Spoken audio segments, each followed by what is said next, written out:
Limit को हमने पहले पढ़ लिया था, उसको हम दोबारा लिमिट के ऊपर आएंगे। तो अब पहले हम इवन फंक्शंस को डिफाइन करते हैं कि इवन फंक्शंस क्या होते हैं। तो इवन फंक्शंस, अब अगर आपके पास कोई भी आपके पास अगर फंक्शन है और उसमें अगर आप जो इनपुट है x, आप उसका साइन चेंज करके आप उसकी वैल्यू फाइंड आउट करें, यानी आप x की जगह पुट करें -x। तो अगर x की जगह -x रखने पे फंक्शन की वैल्यू पे कोई फर्क नहीं पड़ता, तो ऐसे जो फंक्शंस होते हैं उनको हम कहते हैं वो इवन फंक्शंस है। ठीक है, तो ये आपके पास जो है इवन फंक्शंस की डेफिनेशन है कि अगर आपके पास कोई भी फंक्शन है, उसमें आप उसका जो इनपुट है उसका साइन चेंज करके पुट करते हैं -x और उस पर आप फंक्शन की वैल्यू निकालते हैं। तो अगर f of x is equal to f of -x, तो फिर हम कहते हैं कि जो हमारे पास जो फंक्शन है f, then f is an even function. तो ये जो है आपके पास इवन फंक्शन की डेफिनेशन है। ठीक है ना, जैसे फॉर एग्जांपल जो सबसे सिंपल हम इवन फंक्शन कंसीडर कर सकते हैं, फर्ज करें कि y is equal to F X आपके पास है और ये आपको दिया हुआ है, दैट इज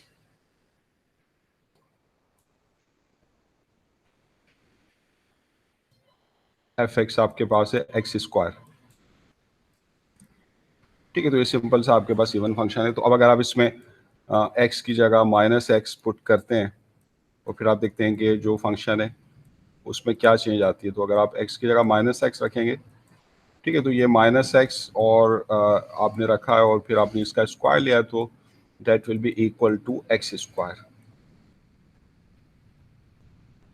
ठीक है, तो हमने x की जगह -x रखा और उससे हमने देखा फंक्शन की वैल्यू पे कोई फर्क नहीं पड़ा, यानी f of -x is equal to f of x।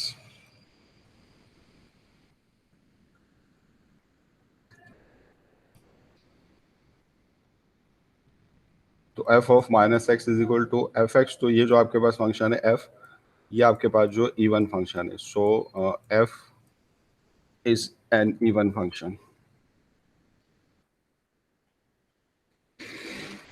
ठीक है, तो अगर हम ज्योमेट्रिकली इवन फंक्शंस को अगर हम बना के देखते हैं तो इसमें हम देखें क्या इसकी शेप होगी। तो x की अगर कोई भी आपके पास कोई भी फंक्शन हो जिसमें x की पावर इवन हो, x की पावर 4 हो, x की पावर 6 हो, x की पावर 8 हो, तो आप x की जगह -x रखेंगे तो उस फंक्शन की वैल्यू पे कोई फर्क नहीं पड़ेगा। तो जैसे अगर हम एक्स स्क्वायर का ग्राफ बनाते हैं, जनरली अगर हमारे पास कोई इवन फंक्शन है उसका ग्राफ बनाते हैं, तो ये आपके पास x की वैल्यू है, इसको पर फर्ज करें ये आपके पास फंक्शन की वैल्यू, और जब हम x का साइन चेंज करते हैं -x पुट करते हैं, तो इसके ऊपर भी जो है फंक्शन की वैल्यू सेम होती है। ठीक है, तो इसका मतलब है कि ये जो आपका इवन फंक्शन होगा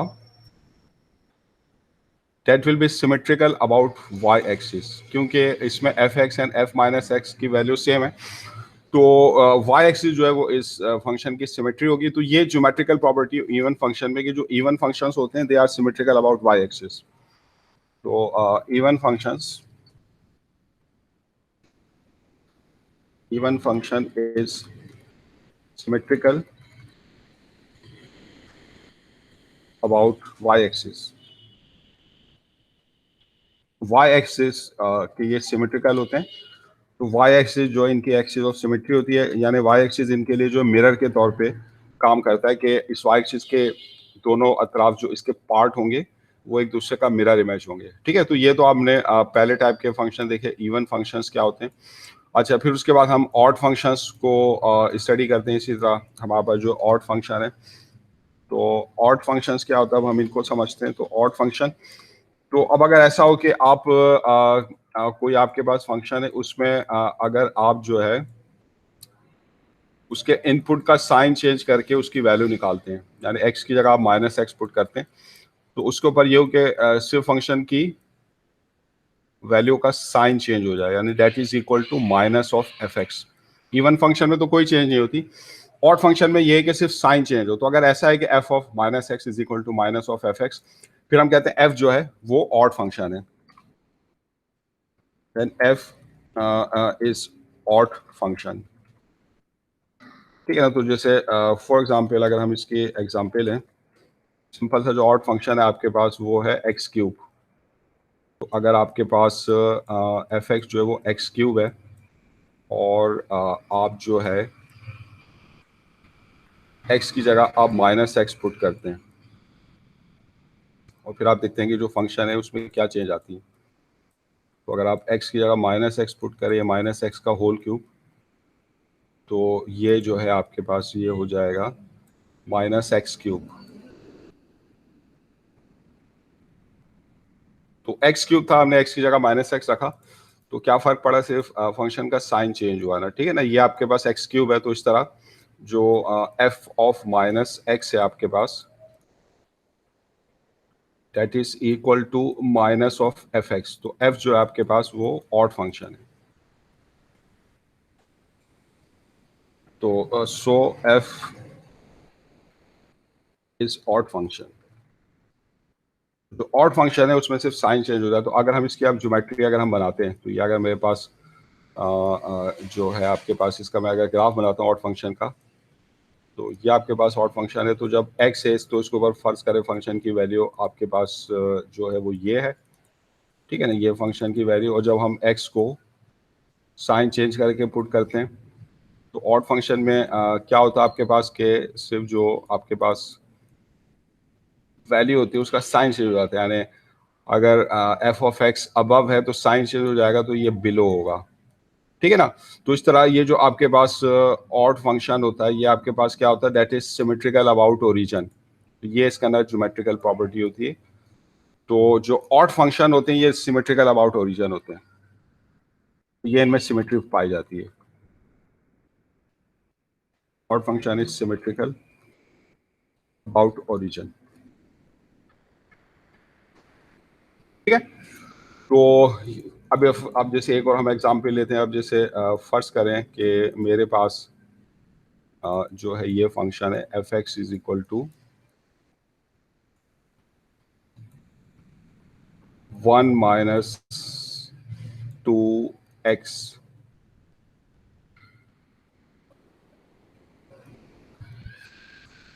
1 माइनस 2x क्यूब।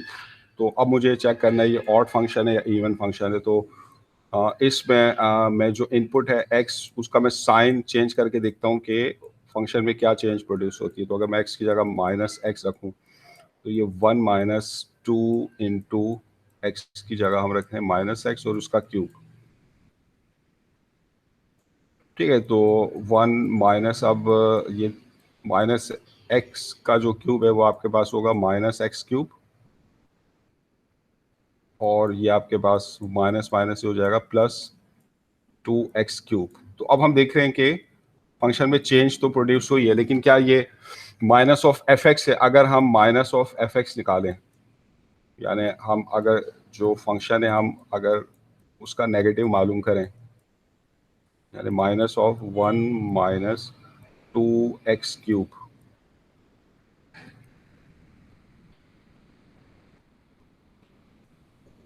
ठीक है। तो इसको अगर मैं कैलकुलेट करता हूं, तो ये आपके पास होगा -1 प्लस 2x क्यूब,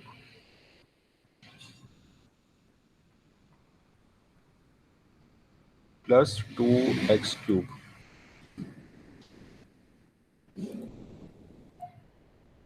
ठीक है। तो ये जो f ऑफ माइनस एक्स है वो माइनस एफ एक्स के बराबर नहीं है। तो जो आपके पास f ऑफ माइनस एक्स है, that is not equal to minus of F x. तो ये फंक्शन ना तो इवन है और ना ही ऑड है, ये नाइदर है। तो ज़रूरी नहीं कि हर फंक्शन या तो इवन हो या ऑड हो। तो ऐसा भी हो सकता है वो ना ही इवन हो और ना ही ऑड हो। तो जैसे ये आपके पास सो एफ इज नाइदर, नाइदर का मतलब है कि नाइदर इवन नॉर ऑड, और खाली नाइदर भी लिख सकते हैं, ठीक है। तो ये इवन और ऑड फंक्शन, इससे फंक्शन की सिमेट्री हमें जो है वो समझने में मदद मिलती है। अब उसके बाद आ जाए, अब हम जो है डिफरेंट टाइप्स के फंक्शंस पढ़ते हैं। जैसे टाइप्स ऑफ फंक्शंस हैं आपके पास। अब इसमें हम जो डिफरेंट टाइप्स के फंक्शंस पढ़ेंगे, जैसे पहले हम पढ़ेंगे मॉडुलस फंक्शन, और फिर उसके बाद हम जो है वो पढ़ेंगे फ्लोर फंक्शन। फिर उसके बाद जो हम पढ़ेंगे वो पढ़ेंगे सेलिंग फंक्शन। स्केलिंग फंक्शन है आपके पास, ठीक है ना। और फिर हम ट्रिग्नोमेट्रिक फंक्शंस पढ़ेंगे। तो ये ट्रिग्नोमेट्रिक फंक्शंस आप शायद पहले की क्लासों में भी पढ़ चुके हैं, तो इनको दोबारा थोड़ा सा एक ओवरव्यू हम कर देंगे यहाँ पर, ट्रिग्नोमेट्रिक फंक्शंस, ठीक है ना। तो अब ये चार टाइप्स के जो फंक्शंस हैं, अब जो है मैं इनको बारी बारी जो है वो स्टडी करता हूँ। तो अब सबसे पहले आपके पास है modulus function.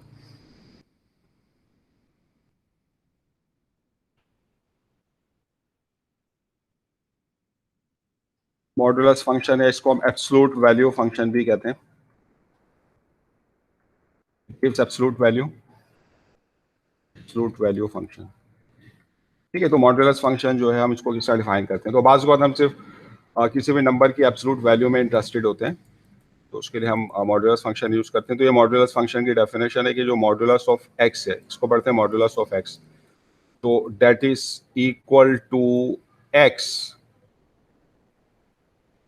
if x is greater than 0 and that is equal to and that is equal to 0 if x is equal to 0 and that is equal to minus x if x is less than 0। तो modulus function को हमने एक piece wise function के तौर पर define किया है। इसके तीन पीसेज हैं। जब कोई फंक्शन इस तरह डिफाइन किया जाए कि उसके एक से ज़्यादा फार्मूले हम बताएं, उसके एक से ज़्यादा रूल बताएं, और कब कौन सा रूल इस्तेमाल हो उसकी आगे हम कंडीशन बता दें, तो ऐसे फंक्शंस को हम कहते हैं पीस वाइज फंक्शन। ये पहले भी आपको मैं बता चुका हूँ। तो मॉडुलस एक्स जो है ये इसकी डेफिनेशन है, तीन रूल्स के तौर पे हमने बताई है। बाज़ ये जो एक्स इज इक्वल टू 0, इसको हम इसमें शामिल भी कर सकते हैं, क्योंकि जब एक्स 0 होगा तो एक्स की वैल्यू फिर एक्स यानी 0 ही आएगी। लेकिन यहाँ पे मैंने तीनों पीसेज अलग कर दिए। तो अब ये आपके पास मॉडुलस एक्स की डेफिनेशन है। अब फर्स्ट करें हम इस डेफिनेशन को यूज करते हैं और हम कुछ फंक्शंस के मॉडुलस फंक्शंस निकालते हैं। जैसे मॉडुलस 5, इसकी वैल्यू क्या होगी। तो इसमें जो x है आपके पास उसकी वैल्यू 5 है। तो अब हम देखेंगे कि कौन सी कंडीशन इस पर अप्लाई हो रही है, क्योंकि 5 इज ग्रेटर देन 0, तो ये पीस अप्लाई हो रहा है। तो जब x इज ग्रेटर देन 0 होता है तो मॉडुलस ऑफ x जो है वो x के बराबर ही होता है। तो इसलिए जो मॉडुलस ऑफ 5 होगा आपके पास वो 5 के बराबर होगा, ठीक है। इसी तरह अगर मॉडुलस ऑफ -7 हम निकालना चाहते हैं, तो अब इसमें जो x है आपके पास वो है -7। तो अब ये देखते हैं कि वो -7 लेस देन 0, तो यहाँ पे जो x है आपके पास वो लेस देन 0 है। तो जब x लेस देन 0 होता है तो जो मॉडुलस x है वो किसके बराबर होता है, वो बराबर होता है माइनस ऑफ x के, ठीक है। तो इसलिए जो मॉडुलस ऑफ -7 है that will be equal to minus of x, minus और x जो है खुद वो -7 है, तो ये खुद x की वैल्यू है। तो x की वैल्यू में माइनस है और ये खुद आपके पास जो मॉडुलस x को हम एक्सपेंड कर रहे हैं उसमें माइनस है, तो ये माइनस माइनस प्लस हो जाएगा, ठीक है। तो इसका जो मॉडुलस ऑफ -7 है वो आपके पास 7 आएगा। तो इसका मतलब ये हुआ कि जो मॉडुलस ऑफ एनी नंबर है आपके पास वो कभी भी नेगेटिव नहीं होगा। मॉडुलस ऑफ x जो है वो इज नेवर नेगेटिव, या तो ये 0 होगा अगर x 0, या ये जो है ग्रेटर देन 0 होगा, पॉजिटिव होगा, ठीक है। तो modulus x is never negative, ठीक है। तो ये हमने मॉडुलस फंक्शन देखा। अब अगर हम इसका ग्राफ बनाएं तो अगर हम देखेंगे इसका ग्राफ किस तरीके से होगा, इसका बिहेवियर क्या होगा। तो 0 पे 0 ये पॉइंट आ रहा है, अगर 1 है हमारे पास तो हमें जो है 1 मिल रहा है, अगर -1 है तो -1 का मॉडुलस भी आपके पास क्या है, 1 है। अगर आपके पास जो है 2 है तो 2 का जो मॉडुलस है आपके पास वो 2 है, तो ये पॉइंट मिल जाएगा हमें। और अगर -2 है आपके पास तो -2 का मॉडुलस भी 2 है, तो ये पॉइंट मिल जाएगा आपको। तो इसका जो ग्राफ होगा वो इस तरीके से होगा, वी शेप होगा। ये जो आपके पास मॉडुलस फंक्शन का ग्राफ है, ठीक है ना, ये मॉडुलस एक्स है। इसको अगर आप कंपेयर करते हैं एक्स स्क्वायर से तो उसमें कॉर्नर नहीं होता, वो स्मूथ होता है, लेकिन इसमें कॉर्नर, इसमें 0 के ऊपर जो है कॉर्नर है, ठीक है। तो अगर आप देखें मॉडुलस फंक्शन का जो ग्राफ आपने बनाया, इससे क्या पता चल रहा है कि that is symmetrical about Y axis. तो इसका मतलब है मॉडुलस एक्स जो इवन फंक्शन है, अभी हमने ऊपर देखा था जो इवन फंक्शंस होते हैं they are symmetrical about Y axis. तो जो मॉडुलस एक्स है, तो मॉडुलस एक्स जो है आपके पास that is symmetrical about x axis,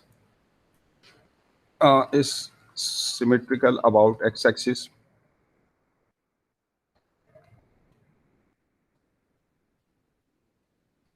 symmetrical about Y axis. So modulus x जो है आपके पास, सो मॉडुलस एक्स जो है आपके पास वो इवन फंक्शन है। तो मॉडुलस एक्स जो है आपके पास इज इवन, वो आपके पास जो इवन है,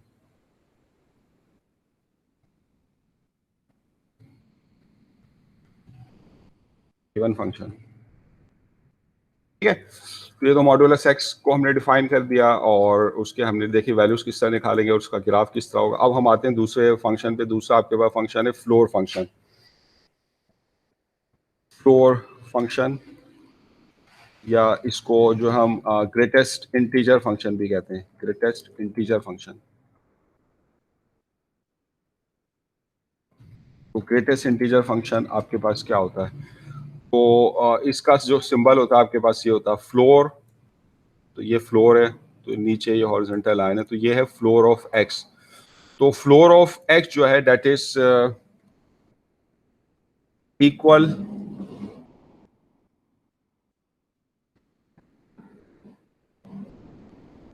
that is less than or equal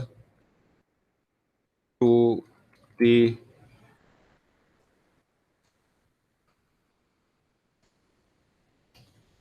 तो जो आपके पास फ्लोर ऑफ एक्स है that is equal to the greatest integer,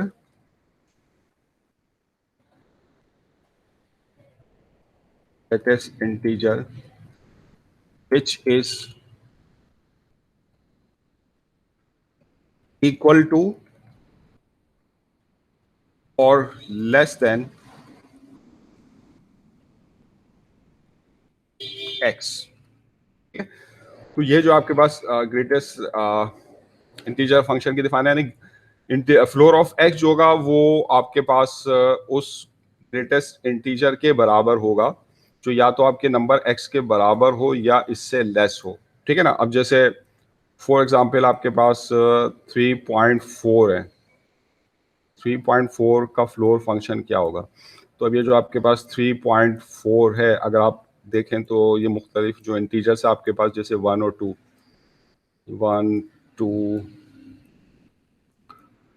3 4, तो ये जो 3.4 है यहाँ पे कहीं है, बिटवीन 3 एंड 4। ठीक है, तो अब 3.4 से छोटे आप देखें बहुत से इंटीजर्स आपके पास हैं, ये सब इंटीजर जो है 3 2 1 दे आर लेस देन 3.4। लेकिन इन तमाम इंटीजर्स में जो लेस देन 3.4 है, वो इंटीजर जो सबसे बड़ा है वो आपके पास क्या है? वो 3 है। तो ये आपके पास ये ग्रेटेस्ट इंटीजर है which is less than 3.4, तो that is the floor of 3.4। तो जो 3.4 का जो फ्लोर है आपके पास, तो that is equal to 3। यानी अगर आप एक रूम में हैं, रूम का यानी बिटवीन 3 एंड 4 है, सीलिंग 4 है, रूम 3, आप रूम के अंदर खड़े हुए हैं, तो आपका जो फ्लोर है वो 3 है। इसके नीचे भी फ्लोर है आपके पास, सेकंड फ्लोर का, वो सब आपसे लेस हैं, लेकिन जो इन तमाम लेस में जो ग्रेटेस्ट है वो आपके पास 3 है। ठीक है, तो फ्लोर ऑफ 3.4 जो है वो आपके पास 3 है। इस तरह अगर 7.9 है, अब 7.9 का फ्लोर क्या होगा? वो बड़े से बड़ा इंटीजर कौन सा होगा जो 7.9 के बराबर हो या इससे छोटा हो? तो 7.9 इज बिटवीन 7 एंड 8, तो वो जो बड़े से बड़ा इंटीजर है जो 7.9 से छोटा है वो आपके पास 7 है। तो 7.9 का जो फ्लोर होगा आपके पास वो 7 होगा। इसी तरह अगर जो है मैं माइनस 3 मैं जो है -2.1 का फ्लोर निकालता हूँ, तो अब -2.1 जो है ये बिटवीन -1 एंड -2 है। ठीक है ना, तो यहाँ पे -2.1 जो है बिटवीन -2 एंड -3 है, ये -2 और -3 के दरमियान है, और -2.1 यहाँ पे जैसे है आपके पास। तो अब वो बड़े से बड़ा इंटीजर जो -2.1 से छोटा है वो -2 नहीं है, क्योंकि -2 इज ग्रेटर देन -2.1, तो वो -3 है, क्योंकि -3 वो बड़े से बड़ा इंटीजर है विच इज लेस देन -2.1। तो -3 जो है वो इस नंबर से छोटा है। तो जो -2.1 है इसका ग्रेटेस्ट इंटीजर -1 ही होगा। इसी तरह -1.6 का जो ग्रेटेस्ट इंटीजर है, -1.6 -1 और -2 के दरमियान है, तो वो बड़े से बड़ा इंटीजर जो इससे छोटा है वो आपके पास -2 है, ठीक है ना। तो ये आपके पास जो ग्रेटेस्ट इंटीजर फंक्शन की डेफिनेशन है और इसको हम इस तरीके से कैलकुलेट करते हैं। तो अब आप इसका अगर हम ग्राफ बनाएं तो इसका जो ग्राफ है आपके पास वो किस तरीके से होगा। तो अगर आप इसका जो है वो ग्राफ बनाते हैं, ठीक है, तो अगर 0 है आपके पास, अच्छा इसमें एक चीज़ और मैं आपको बता दूं, अब अगर फर्ज करें 4 है तो 4 का फ्लोर क्या होगा, वो बड़े से बड़ा इंटीजर जो 4 से छोटा है, तो क्योंकि खुद ये 4 इंटीजर है तो इसका फ्लोर 4 के ही बराबर है, ठीक है। तो अगर नंबर जिसका आप फ्लोर निकाल रहे हैं वो खुद इंटीजर हो तो उसका फ्लोर वही नंबर होगा। तो इसलिए जो आपको डेफिनेशन बताई है उस डेफिनेशन में क्या है कि जो फ्लोर ऑफ एक्स है आपके पास, तो that is equal to the greatest integer, उस बड़े से बड़े इंटीजर के बराबर है जो या तो एक्स के बराबर हो। ऐसा कब होगा, जब खुद एक्स इंटीजर होगा, या अगर एक्स इंटीजर नहीं है तो फिर जो इंटीजर होगा वो इससे लेस होगा, ठीक है। तो अगर खुद आप जो है इंटीजर का फ्लोर निकालेंगे तो वो इंटीजर के बराबर ही होगा। -1 का जो फ्लोर है वो -1 के बराबर ही है। वो बड़े से बड़ा इंटीजर जो -1 के बराबर है, इससे छोटा है, वो खुद -1 है, ठीक है। तो अब आ जाए, अब हम जो है इसका ग्राफ बनाते हैं। तो अब अगर x आपके पास 0 है तो 0 का फ्लोर जो है वो तो 0 ही होगा। तो आपको जो है ये पॉइंट मिल जाएगा, ये पॉइंट है, इसको आपने सेट कर दिया, ठीक है। और फिर आप अगर 1 है तो 1 का फ्लोर आपके पास क्या होगा, 1 का फ्लोर आपके पास जो होगा 1 होगा, ये 1 के बराबर होगा। तो इसको मैं सेट कर रहा हूँ 1 को, 1 का फ्लोर यहाँ पे नहीं है, 0 नहीं है, तो वो सारे नंबर जो बिटवीन 0 और 1 हो, जो 0 और 1 के दरमियान हो, मतलब 0.1, 0.2, 0.3 अप टू 0.9, उन सबका फ्लोर जो होगा 0 होगा। तो ये पार्ट बन रहा है। लेकिन जब 1 पे आएंगे तो 1 का फ्लोर 0 नहीं है, तो यहाँ पर मैंने इसको शेड नहीं किया, यहाँ पर मैंने होल दिखाया, और 1 का जो आपके पास फ्लोर है वो इसके अपोजिट यहाँ दिखा दिया, जो कि 1 है। फिर इसी तरह अब वो सारे नंबर जो बिटवीन 1 एंड 2 हैं, एक्सक्लूडिंग 2, 1 और 2 को छोड़कर 1.1, 1.9, उन सबका फ्लोर क्या होगा, 1 होगा। तो ये आपके पास जो है पार्ट होगा इसका। लेकिन जो आपके पास 2 है, इसका फ्लोर जो है आपके पास वो 2 नहीं होगा, इसका फ्लोर आपके पास क्या होगा, वो 1 नहीं होगा इसका फ्लोर जो होगा 2 होगा। तो इसलिए हमने यहाँ पे इसको शामिल नहीं किया, इसका फ्लोर जो है वो यहाँ पे हमने शामिल कर दिया, यानी 2 के अगेंस्ट। तो ये जो आपके पास वैल्यू है ये दैट इज अगेंस्ट 2, तो 2 का फ्लोर 2 है। और वो सारे number which are between 0 and 1, उनका फ्लोर 1 है। फिर आप अगर वो सारे नंबर लें जो बिटवीन 2 एंड 3 हैं,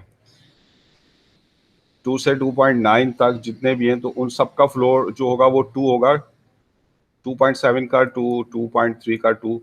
लेकिन जो आपके पास 3 है, इसका फ्लोर 2 नहीं होगा बल्कि वो 3 होगा। तो इस तरीके से आगे कंटिन्यू करेगा। इसका फ्लोर जो आपके पास वो ये 3 है, ये इसमें शामिल होगा, फिर ये आगे जाएगा। तो इस तरीके से जो ये आपका ग्राफ बनेगा राइट हैंड साइड पे ग्रेटेस्ट इंटीजर फंक्शन का। अगर आप इस तरह बाय नेगेटिव साइड पे, तो ये 0 आपके पास और ये आपके पास जो है -1 है। तो अब अगर नंबर आपके पास -1 है तो -1 का जो फ्लोर होगा वो -1 के बराबर ही होगा। तो यहाँ पे आपके पास ये पार्ट आ जाएगा। तो -1 का फ्लोर यहाँ पर इसको शेड कर देंगे। लेकिन वो सारे नंबर जो बिटवीन 0 एंड -1 है, 0 का फ्लोर तो यहाँ पर है, लेकिन अगर -0.1 या -0.2 तो उसका फ्लोर 0 नहीं है, -1 है, तो ये पार्ट आ जाएगा। और यहाँ पे जो होगा होल होगा, क्योंकि 0 का फ्लोर यहाँ पर है, यहाँ पे नहीं है। तो -1 का जो फ्लोर है आपके पास वो -1 ही है। इस तरह अगर आप ऐसे नंबर लें बिटवीन -1 एंड -2, तो ऐसे जो नंबर है जो -1 और -2 के दरमियान है, तो उन सब का जो आपके पास फ्लोर होगा वो -2 होगा। तो -1 का फ्लोर तो -1 है, तो यहाँ पे होल आ गया आपके पास। और जो आपके पास वो सारे नंबर है विच आर बिटवीन -1 -2 इंक्लूडिंग -2, -2 का जो फ्लोर है आपके पास वो -2 है। तो इसको आप शेड कर देंगे, ठीक है ना। तो ये आपके पास जो है ग्रेटेस्ट इंटीजर फंक्शन का ग्राफ है। तो आप देख रहे हैं जो ग्रेटेस्ट इंटीजर फंक्शन का ग्राफ है, तो इसका जो शेप किस तरह बनी है, स्टेयर केसेस जो होते हैं आपके पास, सीढ़ियों के स्टेयर्स जो स्टेप्स होते हैं ना, और इसमें हमेशा जो लेफ्ट हैंड साइड पे पॉइंट है वो इंक्लूड होगा, और जो राइट हैंड साइड पे पॉइंट है वो एक्सक्लूड होगा, वो शामिल नहीं होगा, ठीक है ना। तो इस तरह आप इसको कंटिन्यू कर सकते हैं। तो ये आपके पास ग्रेटेस्ट इंटीजर फंक्शन का ग्राफ है।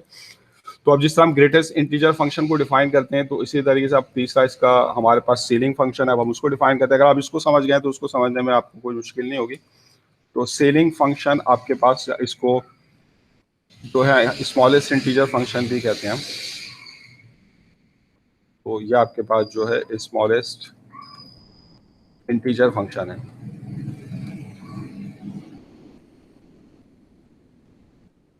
तो इसकी जो डेफिनेशन है बिल्कुल ग्रेटेस्ट इंटीजर फंक्शन की तरह है, लेकिन थोड़ा सा फर्क है। तो सीलिंग ऑफ एक्स दिखाते हैं। सीलिंग है तो ये ऊपर का पार्ट जो है वो हॉरिजॉन्टल लाइन में हमने शामिल किया है, तो ये सीलिंग ऑफ एक्स है। तो जैसे आपके पास रूम होता है आपके पास, तो ये फ्लोर है आपके पास, ठीक है ना, ये फ्लोर को इस तरह दिखाया और सीलिंग को इस तरह दिखा रहे हैं। तो ये आपके पास फ्लोर ऑफ एक्स है और ये आपके पास सीलिंग ऑफ एक्स है, ठीक है। तो जो सीलिंग ऑफ एक्स है आपके पास, वो उस इंटीजर के बराबर है जो या तो इस नंबर के बराबर हो या इससे बड़ा हो। सीलिंग का मतलब इससे ऊपर होना चाहिए, फ्लोर का मतलब इससे नीचे होना चाहिए। तो हम सीलिंग ऑफ एक्स को किस तरह डिफाइन करते हैं? That is equal to the smallest integer, ये उस छोटे से छोटे इंटीजर के बराबर है। दैट इज इक्वल टू, जो या तो एक्स के बराबर हो और एक्स से बड़ा हो और ग्रेटर देन एक्स, ठीक है ना। तो अब जैसे आपके पास मिसाल के तौर पे अगर आपके पास सीलिंग ऑफ 1.7 ले रहे हैं आप, 1.7 की सीलिंग क्या होगी? तो ये जो 1.7 है आपके पास, ये बिटवीन 1 and 2 है, ठीक है ना। तो ये जो 1.7 है, ये आपके पास 1 है, ये आपके पास 2 है, ये आपके पास 3 है, ये आपके पास 4 है, इस तरह और आगे इंटीजर है। तो 1.7 जो है वो आपके पास जो यहाँ पर है कहीं 1.7। तो अब 1.7 बिटवीन 1 and 2 है। तो अब 1.7 से जो बड़े इंटीजर है आपके पास, ये सब है 2, 3, 4। तो इन तमाम बड़े इंटीजर्स में जो 1.7 से बड़े हैं, जो छोटे से छोटा है ना वो 2 है, जो स्मॉलेस्ट है वो 2 है। तो ये सीलिंग ऑफ 1.7 है। तो सीलिंग ऑफ 1.7 जो 2 है, तो ये आपके पास जो स्मॉलेस्ट इंटीजर है विच इज ग्रेटर देन 1.7। तो ये जो, अगर जैसे आप एक रूम में हैं, तो इस रूम का ये जो लोवेस्ट वैल्यू है ये तो फ्लोर है आपके पास, और ये जो अपर वैल्यू है ये आपकी जो है सीलिंग है, ठीक है ना। जैसे अगर ये आपके पास 3 और 4 है, तो जो भी वैल्यूज बिटवीन 3 and 4 होंगी, 3.1, 3.2, 3.9, उन सबकी सीलिंग 3 होगी, सॉरी उन सब का फ्लोर 3 होगा और उन सब की जो सीलिंग होगी वो 4 होगी, ठीक है ना। इस तरह अगर आप नेगेटिव नंबर अगर आप लेते हैं -2.6, तो इसकी सीलिंग क्या होगी?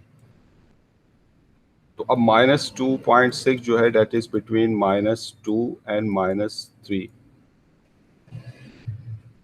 तो ये आपके पास जो है -2.6 है। तो अब जो सीलिंग है आपके पास वो उस छोटे से छोटे इंटीजर के बराबर है which is greater than the number, वो स्मॉलेस्ट इंटीजर है which is greater than the number. तो अब -2.6 -3 और -2 के दरमियान है। -3 तो इससे स्मॉल है और -2 जो है इससे लार्ज है, तो इसकी जो सीलिंग है वो -2 है। तो -2.6 की जो आपके पास सीलिंग है दैट इज इक्वल टू -2, ठीक है। और जो अगर -1.1 है, इसकी जो सीलिंग आपके पास ये -1 और -2 के दरमियान है, तो वो छोटे से छोटा इंटीजर जो इससे बड़ा है वो -1 है। तो ये आपके पास जो है -1 है। तो समझ गए इसकी वैल्यू आप किस तरह निकालेंगे? तो जब हम फ्लोर निकालते हैं तो फ्लोर में हम वो इंटीजर मालूम करते हैं जो आपके नंबर से छोटा हो और जो इंटीजर उससे छोटे उन सब में सबसे बड़ा हो, यानी छोटों में सबसे बड़ा हो, जबकि सीलिंग में हम उसको निकालते हैं जो बड़ों में सबसे छोटा हो, ठीक है।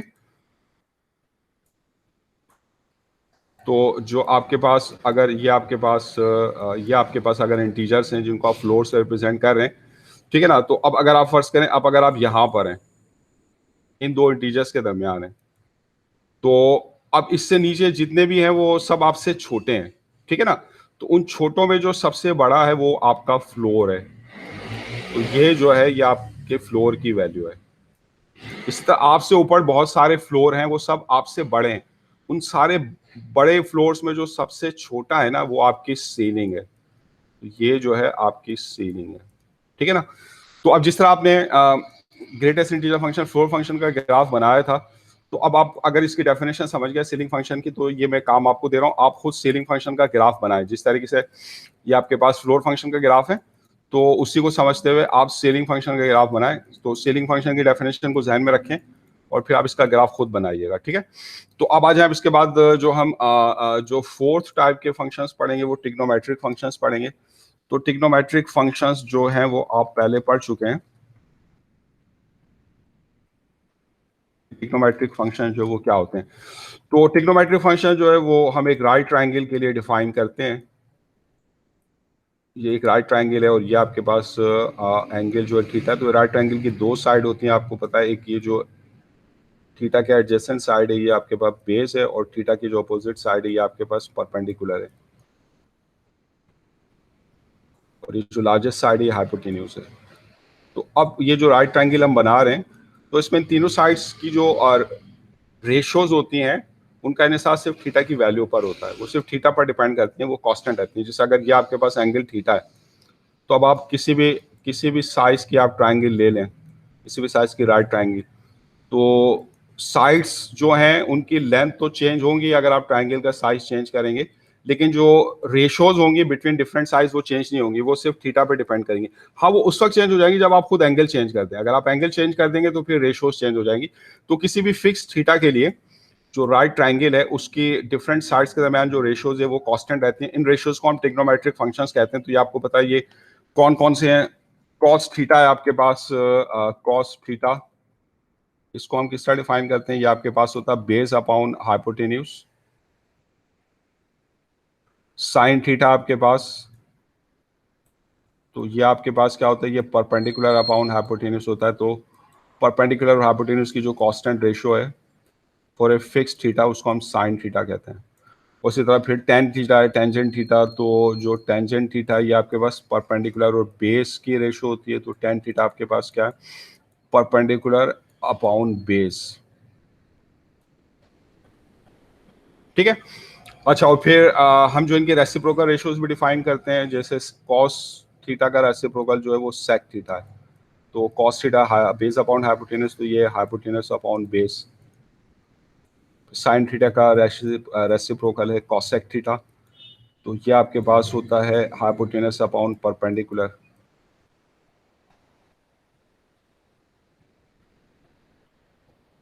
और जो टेन थीटा, इसकी आपके पास जो इसका जो रेसिप्रोकल रेशियो हम डिफाइन करते हैं कॉट थीटा या कोटेंजेंट थीटा, तो ये आपके पास है बेस अपॉन परपेंडिकुलर, ठीक है। तो ये ट्रिग्नोमेट्रिक रेशियोज ये पहले आप पढ़ चुके हैं, तो इसलिए मैं इनको ज़्यादा डिटेल से नहीं बता रहा, ये एक मैं ओवरव्यू दे रहा हूँ।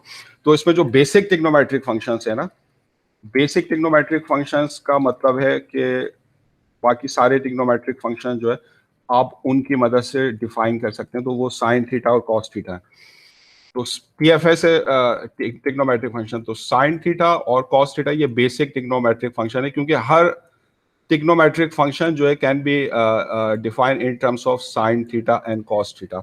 जैसे हम जो टेन थीटा, जैसे सेक थीटा है, तो सेक थीटा क्या होता है आपके पास, एक कॉस थीटा का रेसिप्रोकल है। तो इसको हम in terms of cos theta define करेंगे, तो ये आपके पास होगा 1 अपॉन कॉस थीटा।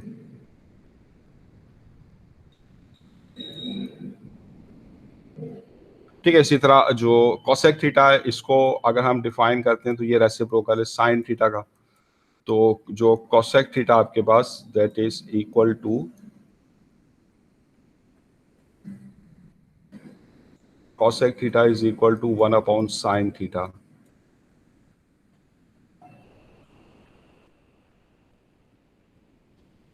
ठीक है। और जो टेन थीटा है इसको हम डिफाइन कर सकते हैं, ये साइन थीटा और कॉस थीटा की रेशो है। तो अगर साइन थीटा कॉस थीटा की रेशो निकालेंगे तो वो आपके पास जो परपेंडिकुलर अपॉन बेस आएगी। तो ये इसको हम डिफाइन करते हैं that is equal to sine theta upon cos theta. और जो कॉट थीटा आपके पास जो इसका रेसिप्रोकल है, तो उसको हम डिफाइन करते हैं that is cos theta upon sine theta. Cos theta upon sine theta. ठीक है, अच्छा अब ये जो आपके पास डिफरेंट ट्रिग्नोमेट्रिक फंक्शंस आपको पता है, तो ये सर्टेन रिलेशंस को जो है सेटिस्फाई करते हैं। तो उन रिलेशंस को जो हम ट्रिग्नोमेट्रिक आइडेंटिटीज कहते हैं। तीन आपके पास ट्रिग्नोमेट्रिक आइडेंटिटीज हैं। ठीक है, तो जो ट्रिग्नोमेट्रिक आइडेंटिटीज हैं ये ट्रिग्नोमेट्रिक फंक्शंस के दरमियान ऐसे रिलेशन है जो हमेशा सही होते हैं, which are true for any value of theta, इसलिए हम इन्हें आइडेंटिटीज कहते हैं। तो ट्रिग्नोमेट्रिक आइडेंटिटीज आपके पास कौन कौन सी है? तो पहली आपके पास कि sine square theta plus cos square theta is equal to 1। तो ये क्योंकि पहले ये सब आप पढ़ चुके हैं तो मैं जस्ट ओवरव्यू आपको दे रहा हूँ। आपको मालूम है कि ये क्या है आपके पास, इनको कोई ड्राइव करने की हमें ज़रूरत नहीं है। हाँ, इन्हें इस्तेमाल करेंगे हम। तो sine square theta plus cos square theta that is equal to 1, ये आपके पास पहली ट्रिग्नोमेट्रिक रेशो है। और जो दूसरी आपके पास वो क्या है कि 1 plus tan square theta that is equal to sec square theta.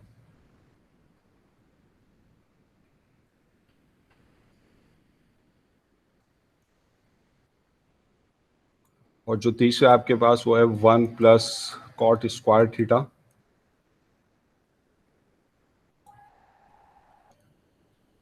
One plus cot square theta that is equal to cosec square theta.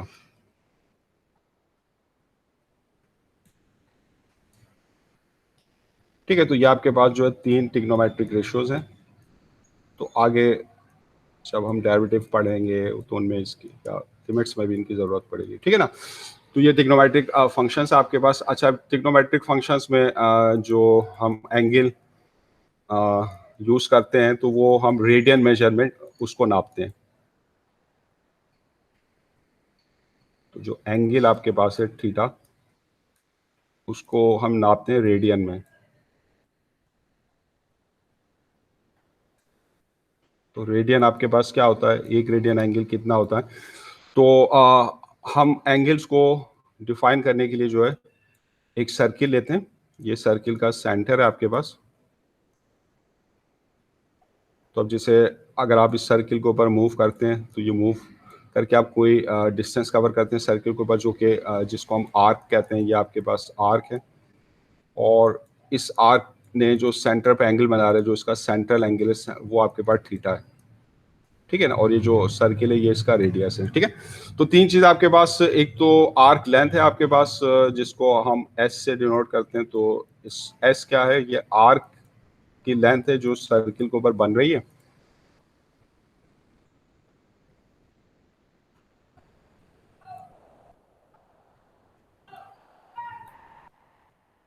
ठीक है, और थीटा जो इस आर्क का सेंट्रल एंगल है, जो आर्क सर्किल के सेंटर पे बना रही है, सेंट्रल एंगल। ठीक है, और जो सर्किल हम कंसीडर कर रहे हैं उसका जो रेडियस आपके पास वो आर है। ये रेडियस ऑफ द सर्किल है।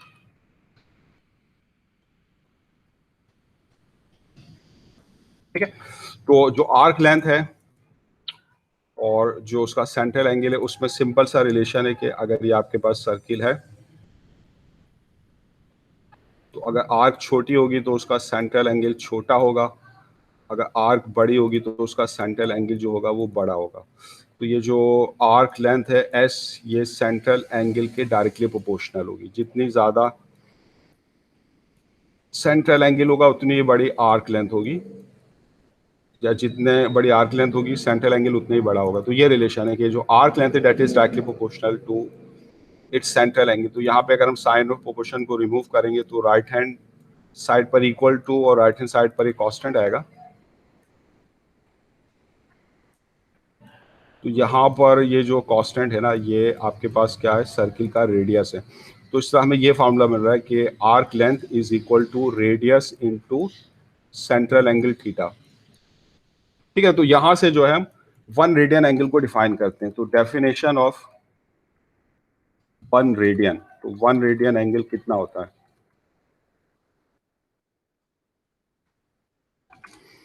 ठीक है, तो यहाँ से अगर हम रेडियस निकालेंगे तो रेडियस जो होगा वो आर्क लेंथ और यहाँ से अगर आप एंगल निकालें तो जो एंगल होगा आपके पास, that will be the ratio between arc length and radius.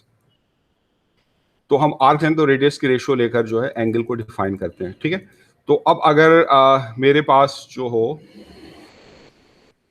मुख्तलिफ सर्किल्स अगर मैं लूँ जिनके सेंटर जो है आपके पास वो सेम है, ये आपके पास ऐसे सर्किल हैं जिनके सेंटर सेम है, तो अब इसके ऊपर मैं कोई भी साइज का अगर मैं सर्किल लूँ, अब मैं एक ऐसी आर्क लेंथ लूँ जो रेडियस के बराबर है, तो यानी अगर रेडियस 1 है तो आर्क लेंथ भी 1 है। अगर मैं सर्किल का साइज बड़ा कर दूं यानी रेडियस 2, तो आर्क लेंथ भी बढ़ जाएगी, लेकिन ये जो होगी आपके पास ये इस रेडियस के बराबर है 2 और अगर रेडियस बढ़ा देंगे तो जो सर्किल है उसका साइज बढ़ जाएगा। तो जो हम एक ऐसी आर्क लेंथ ले रहे हैं इनके ऊपर जो रेडियस के बराबर है, तो ये जो एंगल आपके पास बन रहा है ना सेंटर के ऊपर, एक ऐसी आर्क का जो रेडियस के बराबर हो, तो एक ऐसी आर्क जो रेडियस के बराबर हो, चाहे 1 1 वाले सर्किल पर हो, 2 2 वाले, 3 3 वाले, ये एंगल पे कोई फर्क नहीं पड़ेगा, तो उसको हम 1 रेडियन कहते हैं। तो इस तरह जो 1 रेडियन है does not depend on the size of the circle. तो 1 रेडियन की डेफिनेशन क्या? 1 रेडियन एक ऐसी आर्क का एंगल होता है जो रेडियस के बराबर हो। तो अगर if S is equal to R, then the central angle is equal to 1 radian. ये जो है 1 रेडियन की डेफिनेशन। तो 1 रेडियन एक ऐसी आर्क का एंगल होता है जो रेडियस के बराबर हो, that is 1 radian is equal to the angle of an arc which is equal to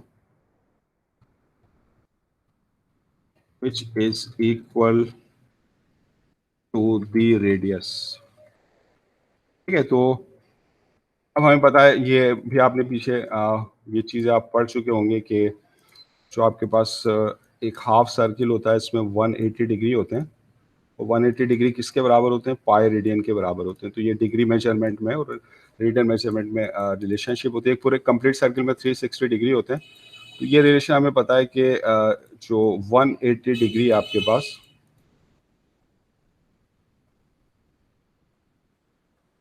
तो 180 degree is equal to pi radian.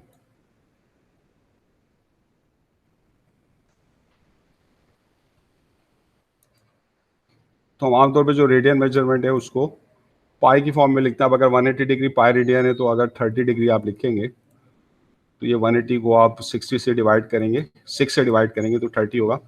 तो 30 डिग्री होगा पाई बाय 6 रेडियन। इसका 45 डिग्री जो होगा पाई बाय 4 रेडियन होगा।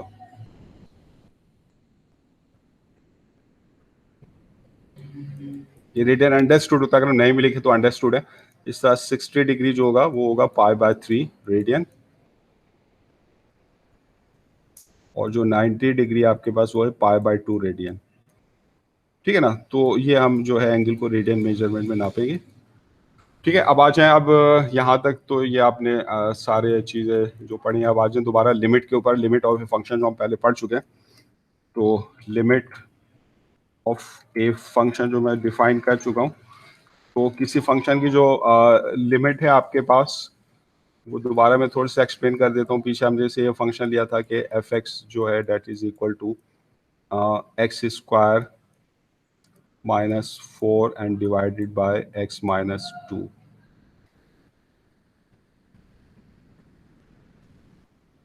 X square minus 4 x minus 2। अब हम देख रहे हैं कि ये जो फंक्शन है इसकी डोमेन क्या होगी। तो हमें पता है डोमेन में हमने डिनोमिनेटर में 0 अवॉइड करना है। तो एक्स की वो कौन सी वैल्यू जो ट्रबल मेकर है, जो डिनोमिनेटर में 0 देगी, वो 2 है, तो हम 2 को बाहर निकाल देते हैं डोमेन से। तो डोमेन तमाम रियल नंबर है सिवाय 2 के। हम एक्स को 2 नहीं ले सकते, तो हम एक्स की वैल्यू 2 नहीं ले सकते। लेकिन अब अगर हम एक्स की ऐसी वैल्यूज लें विच आर क्लोज टू 2, फिर हम देखें फंक्शन का बिहेवियर क्या है। तो ये जैसे ये टेबल से मैं पहले बना के दिखा चुका हूँ, दोबारा मैं आपको बता देता हूँ। अगर आप एक्स की जो है ऐसी वैल्यूज लें which are not equal to 2 but which are close to 2, और फिर हम देखते हैं उस पर हम फंक्शन की वैल्यू निकाल के चेक करते हैं कि फंक्शन का बिहेवियर जो है वो क्या होता है।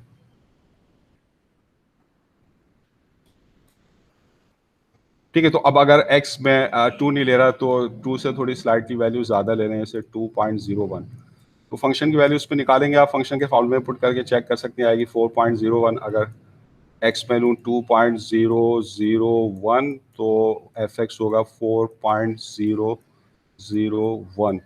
तो यहाँ पर जो मैं x को अप्रोच कर रहा हूँ ऐसी वैल्यूज, x2 का अप्रोच कर रहा है ऐसी वैल्यू से विच आर ग्रेटर देन 2, तो हम कहते हैं कि x2 को राइट हैंड साइड से अप्रोच कर रहा है, तो इसके लिए हम 2 के सर पे प्लस लगा देते हैं। तो जब an x approaches 2 from the right hand side, तो फंक्शन का बिहेवियर क्या, वो एक सर्टेन वैल्यू को अप्रोच कर रहा है जो कि है 4। तो ये फंक्शन की राइट हैंड लिमिट है। तो फंक्शन की राइट हैंड लिमिट क्या है कि जब x जो है वो 2 को राइट हैंड साइड से अप्रोच करता है, when x approaches 2 from the right hand side, तो फंक्शन जो है वो एक खास वैल्यू को अप्रोच करता है जो कि 4 है। तो फंक्शन की राइट की लिमिट जो है वो 4 है। ठीक है, अब अगर हम ऐसी वैल्यूज लें x की जो which are slightly less than 2, जैसे 1.9, इस पे आप फंक्शन निकालेंगे तो ये आएगा 3.9।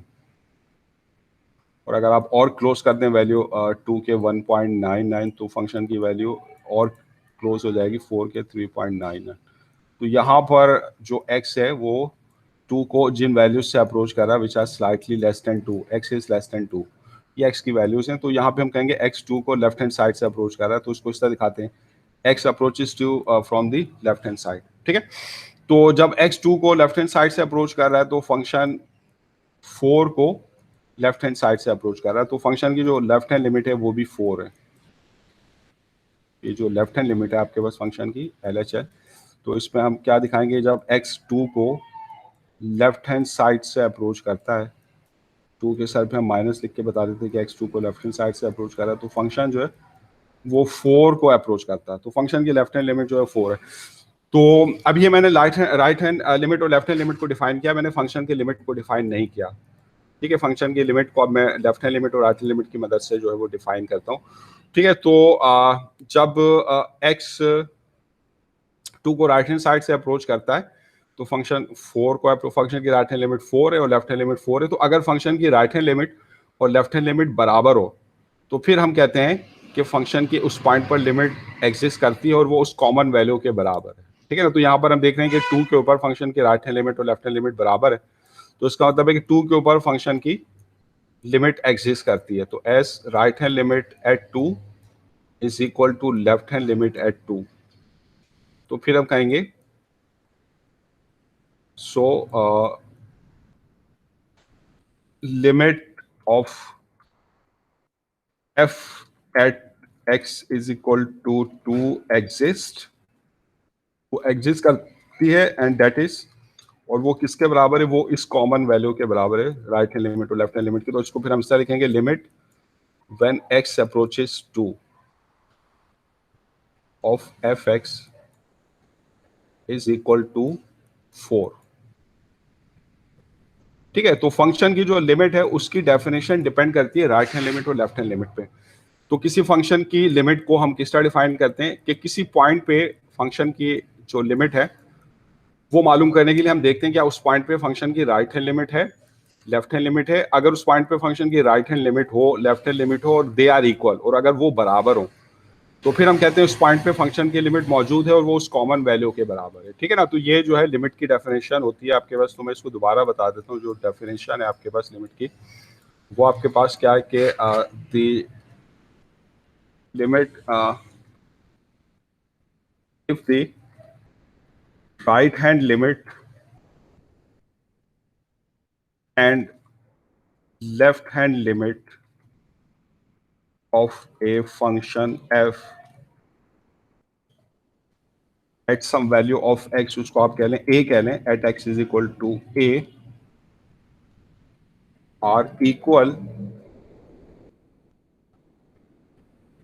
यानी ये आपके पास है कि आपके पास जो फंक्शन है x की कोई हमने वैल्यू ले ली है a कह लें उसको, तो फंक्शन की a के ऊपर जो राइट हैंड लिमिट है, यानी अगर x a को राइट हैंड साइड से अप्रोच कर रहा तो इसके ऊपर जो फंक्शन की लिमिट है, और अगर एक्स ए को लेफ्ट हैंड साइड से अप्रोच कर रहा हो फिर जो फंक्शन की लेफ्ट हैंड लिमिट है, अगर limit when x approaches a from the left hand side, तो अगर ए के ऊपर फंक्शन की राइट हैंड लिमिट और लेफ्ट हैंड लिमिट बराबर है तो फिर हम कहते हैं then limit of f at x is equal to a exist, x is equal to a exist and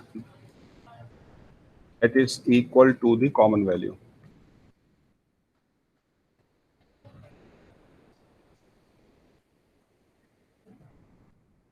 that is अगर ये जो right hand left hand limit दोनों एल के बराबर हैं तो फिर जो फंक्शन की ए के ऊपर लिमिट है वो एल के बराबर है। तो limit of F x when x approaches ए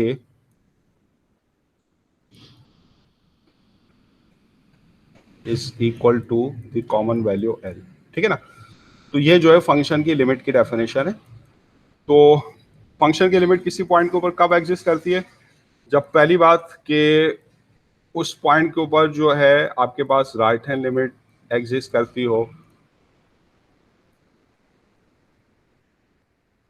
उस पॉइंट के ऊपर फंक्शन की राइट हैंड लिमिट एग्जिस्ट करती हो, और दूसरी बात उस पॉइंट के ऊपर फंक्शन की लेफ्ट हैंड लिमिट एग्जिस्ट करती हो।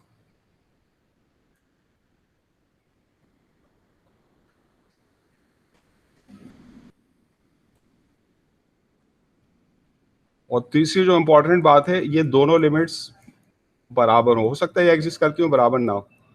तो right hand limit is equal to left hand limit,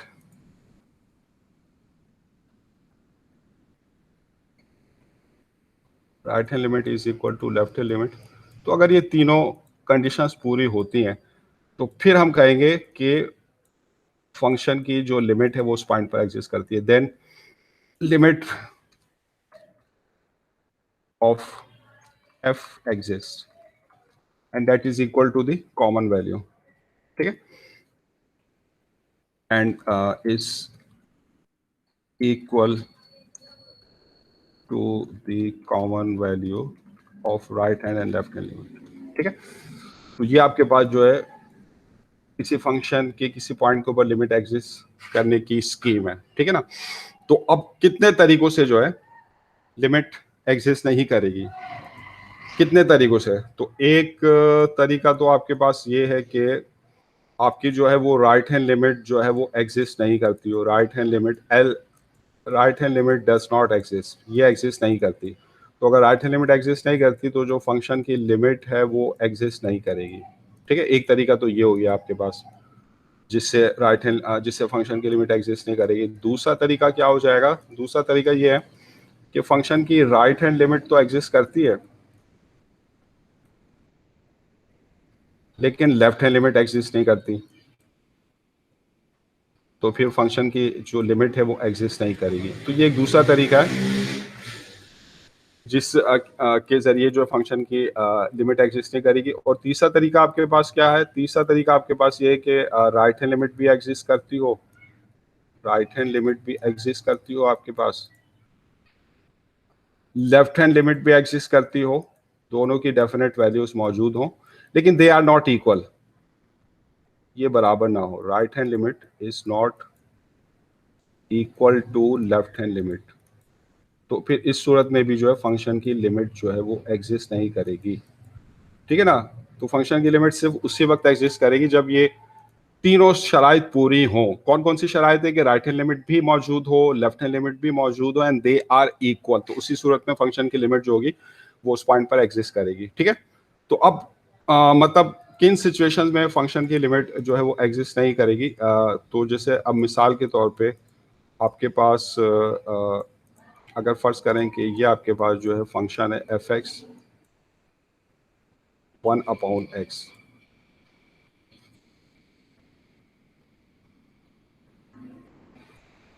तो अब हम ये देखते हैं कि जो फंक्शन की लिमिट है क्या वो 0 पर एग्जिस्ट करती है या नहीं करती। ठीक है, तो अब अगर मैं x 0 को मैं राइट हैंड साइड से अप्रोच करूं यानी ऐसी वैल्यूज लूं which are slightly greater than 0। तो अब जैसे मैं टेबल से आपको जैसे समझाता हूँ कि ये फंक्शन का बिहेवियर क्या होगा। तो अब अगर ये आपके पास ये आपके पास जो x है और ये आपके पास जो है fx है। तो अब x कैसी वैल्यू लेता हूँ which are approaching 0 from right hand side. जैसे अगर 0.01 लूँ तो उसको अगर आप 1/x में रखेंगे 1/0.01, तो उसको अगर आप सॉल्व कर लेंगे तो यह होगा आपके पास 100 के। तो ये आपके पास फंक्शन की वैल्यू आ जाएगी 100। ठीक है ना। तो मैं 0 के और करीब पहुंच जाता हूँ राइट हैंड साइड से 0.001। तो इस पर fx क्या आएगा 1000 आ जाएगा। मैं कोई दूसरी वैल्यूज में ले सकता हूँ 0.00467, तो उस पर भी फंक्शन की वैल्यू लार्ज आएगी, लेकिन ये नाइस वैल्यूज हैं, इन पे कैलकुलेशन आसान है तो इसलिए मैं इनको यूज कर रहा हूँ। तो अगर और करीब आ जाए हम 0.0001, तो इस पे फंक्शन की वैल्यू क्या हो जाएगी आपके पास, दैट इज 10,000। तो आप देख रहे हैं कि जब x जो है 0 को राइट हैंड साइड से अप्रोच कर रहा है तो क्या फंक्शन किसी खास वैल्यू को अप्रोच कर रहा है? नहीं, फंक्शन की वैल्यूज तो मुसलसल बढ़ती जा रही है। 100 हो गई, फिर 1000, फिर 10,000। तो फंक्शन जो है वो आपका जो है किसी खास वैल्यू पे अप्रोच नहीं कर रहा, बल्कि फंक्शन की वैल्यू क्या हो रही है, फैलती जा रही है, बढ़ती जा रही है। तो फंक्शन की वैल्यूज कीप्स ऑन इंक्रीजिंग। तो इसका मतलब ये हुआ कि हम जितनी छोटी x की वैल्यूज लेंगे 0 के, वो फंक्शन उतना ही बड़ा लार्ज होगा। तो हम कहेंगे फंक्शन टेंड्स टू इन्फिनिटी। तो जब ऐसा हो कि फंक्शन की वैल्यू मुसलसल बढ़ती जा रही हो, तो फिर हम कहते हैं हमारा जो फंक्शन है ना वो टेंड्स टू इन्फिनिटी, वो इन्फिनिटी की जानिब बढ़ रहा है। तो इस सूरत में हम कहते हैं लिमिट एग्जिस्ट नहीं करती, हमारा जो फंक्शन है ना वो फैलता जा रहा है। तो हम कहते हैं ऐसे फंक्शन जिनकी लिमिट इन्फिनिटी होती है हम कहते हैं वो डाइवर्जेंट है। डाइवर्ज का मतलब होता है फैलना। और जिन फंक्शंस की लिमिट मौजूद होती है उन्हें हम कन्वर्जेंट कहते हैं। कन्वर्ज का मतलब होता है झुकना, मतलब वो लिमिट की जानिब झुक रहे होते हैं, माइल हो रहे होते हैं। तो हम ये देख रहे हैं कि जब x 0 को राइट हैंड साइड से अप्रोच कर रहा है तो हम देख रहे हैं जो f जो है f कीप्स ऑन इंक्रीजिंग। ठीक है, value of f becomes larger and larger. f की वैल्यू बड़ी से बड़ी होती जा रही है, लार्जर एंड लार्जर। तो हम कहते हैं कि f जो है सो हम कहते हैं f tends to infinity. f tends to infinity, f जो है वो इंफिनिटी की जानिब बढ़ रहा है। उसको नोटेशन में हम लिखते हैं टेंड्स टू को इस तरह एरो से, यानी f टेंड्स टू इंफिनिटी। ठीक है। तो जब ऐसा हो कि फंक्शन की वैल्यू किसी खास वैल्यू की जानिब नहीं रागिब हो रही हो, फंक्शन की वैल्यू किसी खास वैल्यू को अप्रोच नहीं कर रही हो बल्कि मुसलसल बढ़ती जा रही हो, यानी वो इन्फिनिटी की जानिब बढ़ रहा हो, जब मुसलसल फैलता जा रहा हो, तो फिर हम कहते हैं लिमिट जो है वो एग्जिस्ट नहीं करती। तो यहाँ पर जब x टेंड्स टू 0 है तो function is equal to infinity है। फंक्शन टेंड्स टू इन्फिनिटी, इसको हम इस तरह लिखेंगे। तो फिर हम कहेंगे यहाँ पे जो लिमिट है वो एग्जिस्ट नहीं करती, यानी जब x 0 को अप्रोच करता है तो जो फंक्शन है बिकम्स लार्जर एंड लार्जर, तो इट बिकम्स इन्फिनिट। तो इस सूरत में हम कहते हैं so limit does not exist. तो फिर ये लिमिट जो है ये एग्जिस्ट नहीं करती। ठीक है। तो इस सूरत में जो है लिमिट वो जो है एग्जिस्ट नहीं कर रही है। ठीक है। तो अब हम ये तो मैंने आपको बताया कि लिमिट का कॉन्सेप्ट क्या है। तो अब हम लिमिट को निकालने के लिए हम ये टेबल की मदद ले सकते हैं, लेकिन अब ये जो मेथड है बहुत ही कम्बरसम है, बहुत टाइम कंज्यूमिंग है, थका देने वाला है। तो अब हम जो है अलजबरा की मदद से जो है हम लिमिट निकालते हैं। तो अलजबरे की मदद से हम लिमिट किस तरह निकालते हैं, लिमिट बाय अलजबरा। तो यही जो बिहेवियर है, क्योंकि ये हम देखते हैं ये सेम रहता है, तो फिर हम जो है शॉर्टकट बना लेते हैं। तो अलजबरा की मदद से जब हम लिमिट निकालते हैं तो इसमें जो है हम लिमिट के थ्योरम्स यूज करते हैं। तो थ्योरम्स अबाउट लिमिट, तो पहला थ्योरम आपके पास क्या है कि लिमिट ऑफ ए कांस्टेंट, अगर कोई कांस्टेंट है आपके पास, अगर आप उसके ऊपर लिमिट यूज करें तो क्योंकि कांस्टेंट है वो चेंज नहीं होता, तो उसकी जो वैल्यू होगी वो सी ही रहेगी। तो limit of a constant is equal to a constant. ठीक है ना। अब जैसे for example limit of 5 is equal to 5। यहाँ पे मैं x की वो वैल्यू नहीं दिखा रहा, वो किसको अप्रोच कर रही है वो अंडरस्टूड है, कोई भी वैल्यू हो उससे कोई फर्क नहीं पड़ता। तो कांस्टेंट की लिमिट कांस्टेंट के बराबर है, limit of -7 is equal to -7। ठीक है ना। तो ये तो आपके पास जो पहला थ्योरम है। फिर दूसरा थ्योरम है आपके पास के लिमिट ऑफ ए सम या डिफरेंस a प्लस बी या a माइनस बी, तो that is equal to limit of a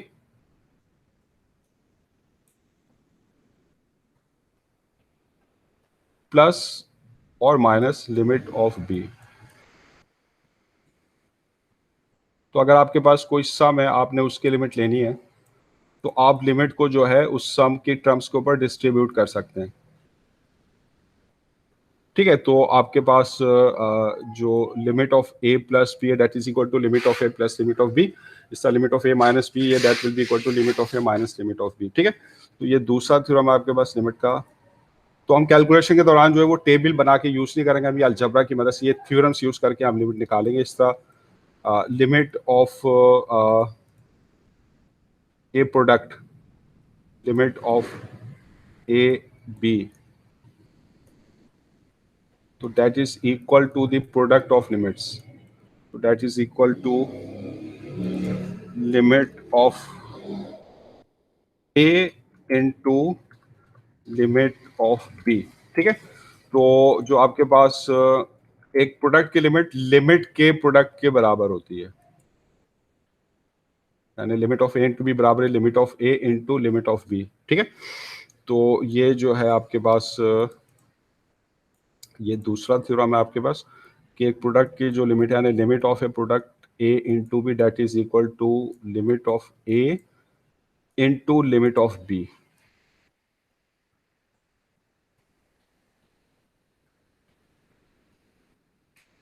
ठीक है। और चौथा आपके पास कि limit of a quotient, limit of a fraction, limit of a upon b is equal to limit of a divided by limit of b। तो अगर आपके पास कोई रेशो है तो उसकी लिमिट जो होगी वो लिमिट की रेशोज के बराबर होगी, यानी लिमिट ऊपर के एक्सप्रेशन की भी आप लेंगे और नीचे के एक्सप्रेशन की भी लेंगे, फिर उसके रेशो ले लेंगे। ठीक है।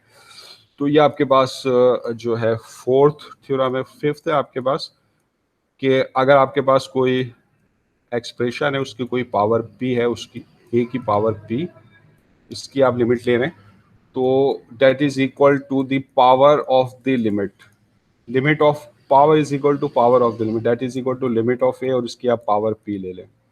ठीक है। जैसे अगर अंडर रूट ए है आपके पास, जो ए अंडर रूट का मतलब है पावर हाफ है, आप इसकी लिमिट ले रहे हैं, तो दैट इज इक्वल टू, आप लिमिट को रूट के अंदर ले जा सकते हैं, that is equal to the root of limit under root limit a. ठीक है ना। तो ये जो है आपके पास थ्योरम है जिनको आप जो है यूज करते हैं। अब जैसे ये जो लिमिट ऑफ ए पी आपके पास, जैसे मिसाल के तौर पे ये जो थ्योरम है इसको अगर मैं यूज करता हूँ, फर्ज करें कि ये लिमिट है आपके पास x टेंस टू 4, x 4 को अप्रोच कर रहा है, तो इस एक्सप्रेशन की आप लिमिट जो है फाइंड आउट करें। जैसे 3x स्क्वायर माइनस 4x और +2।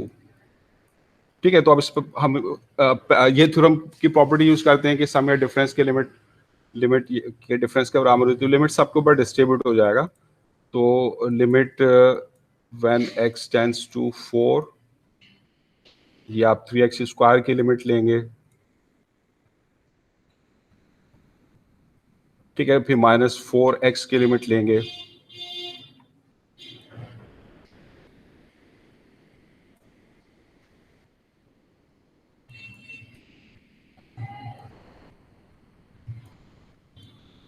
x टेंस टू 4 और 4x, फिर जो आप कांस्टेंट की लिमिट लेंगे।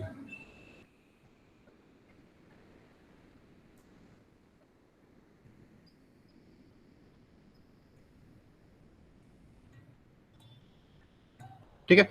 तो अब आपके पास ये जो लिमिट के थ्योरम, इसमें एक और मैं आपको बता देता हूँ। ये 5 है फिर 6 है कि limit of constant multiple of some term a, यानी लिमिट सी कोई कांस्टेंट है, इसकी लिमिट लेनी है तो आप सी को बाहर निकाल के आप ए की लिमिट ले लें।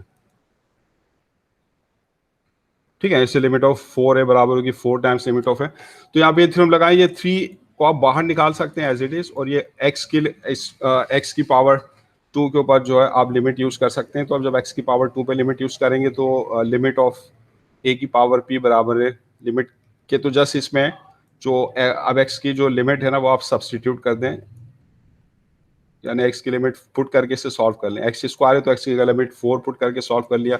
इस तरह ये 4 एज इट इज है, और एक्स के ऊपर लिमिट लगाई तो जहां जहां पे भी एक्स अपेयर होगा हम उसकी लिमिट पुट कर देंगे, और कांस्टेंट की लिमिट तो आपको पता है कांस्टेंट के बराबर होती है। तो इससे ये अलजेब्रा की मदद से हम लिमिट को इवेल्युएट कर लेंगे। तो ये 3 इंटू ये हो जाएगा 16, और ये आपके पास -16, और ये आपके पास +2।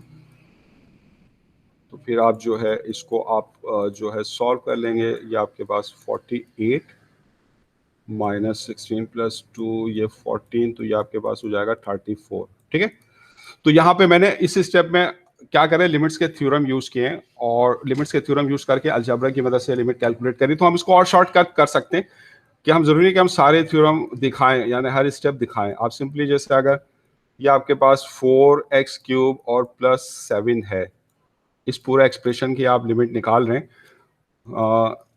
when x tends to 1, तो अब इसमें ये नहीं कि आप पहले अलग अलग लिमिट को अप्लाई करता हुआ दिखाएं, नहीं, ये जो स्टेप है स्किप कर सकते हैं, आप डायरेक्ट यूज कर सकते हैं कि जहां पे भी x अपीयर हो रहा है इस एक्सप्रेशन में, उसकी लिमिट आप उसकी जगह पुट करके सॉल्व कर लें। तो 4 इंटू x³ x की जगह जो है हम 1 की लिमिट रख देंगे, दैट इज 1³ और +7, इसको सॉल्व कर लेंगे तो ये आपके पास आ जाएगा 11। तो इसका मतलब जब x1 को अप्रोच करेगा तो जो पूरा एक्सप्रेशन होगा ना ये 11 को अप्रोच करेगा। आप टेबल बना के चेक कर सकते हैं, लेकिन अब हमें टेबल बनाने की जरूरत नहीं है, हम ये अलजबरा की मदद यूज करके ये लिमिट्स निकालेंगे, लिमिट्स के थ्योरम यूज करके हम ये लिमिट निकालेंगे। ठीक है ना। तो अब आ जाइए, ये हमने थ्योरम समझ लिया, हम इनको अब यूज करेंगे अपनी कंप्यूटेशन में। हम ये टेबल बना के तो हमने लिमिट के कॉन्सेप्ट को समझ लिया, लेकिन जब हम लिमिट को कैलकुलेट कर रहे होंगे तो उसके लिए फिर हम ये टेबल नहीं बनाएंगे, क्योंकि ये मेथड तो बहुत ही टाइम कंज्यूमिंग है, थका देने वाला है। हम ये लिमिट्स के ये थ्योरम्स यूज करेंगे, लिमिट्स के थ्योरम्स यूज करेंगे, अलजेब्रा की मदद से लिमिट निकालेंगे। तो अभी मैंने आपको बताया कि किसी पॉइंट के ऊपर कोई फंक्शन है, उसकी लिमिट कब एग्जिस्ट करती है, जब राइट हैंड लिमिट हो, लेफ्ट हैंड लिमिट हो और दोनों बराबर हो, तो फिर उस पॉइंट पे फंक्शन की लिमिट एग्जिस्ट करती है। तो अब हम इस तरह के क्वेश्चंस करते हैं जिसमें हमने फंक्शन की लिमिट निकालनी होगी। तो अब जैसे ये आपके पास जो है हम ये अभी एग्जाम्पल देखते हैं, एग्जाम्पल 1। ठीक है ना। तो अब फर्ज करें कि आपके पास एक पीस वाइज फंक्शन दिया हुआ है। तो आपको पता है पीस वाइज फंक्शन जो होते हैं उसके एक से ज़्यादा रूल होते हैं, एक से ज़्यादा फार्मूले होते हैं, और कब कौन सा रूल यूज़ करना उसकी कंडीशन आपको दे देता है। तो इसे फ़र्ज़ करें जो फंक्शन है आपके पास, ये आपके पास है x³।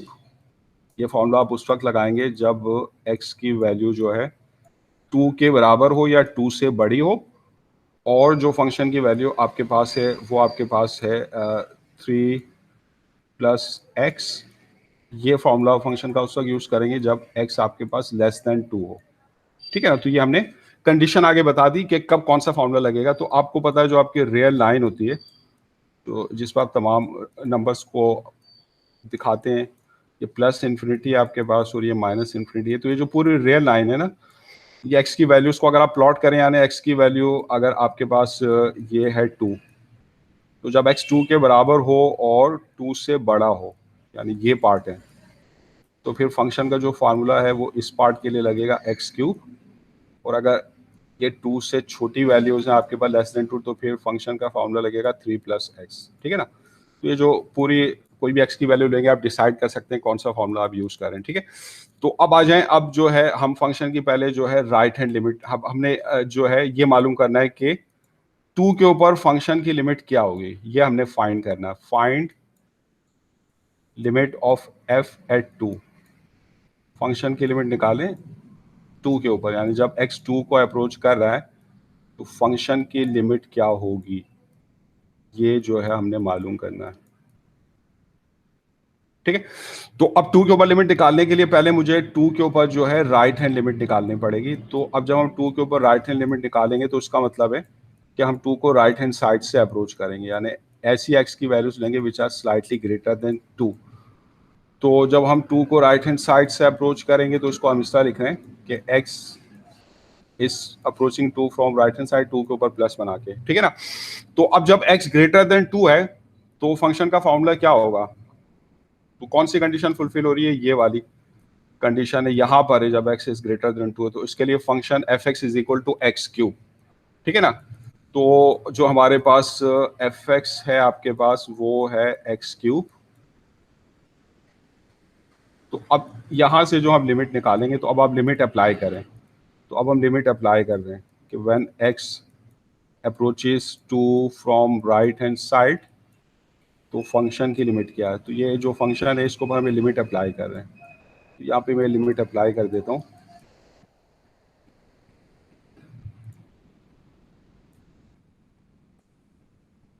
ये लिमिट अप्लाई कर रहे हैं, limit when x tends to 2 from right hand side, 2 plus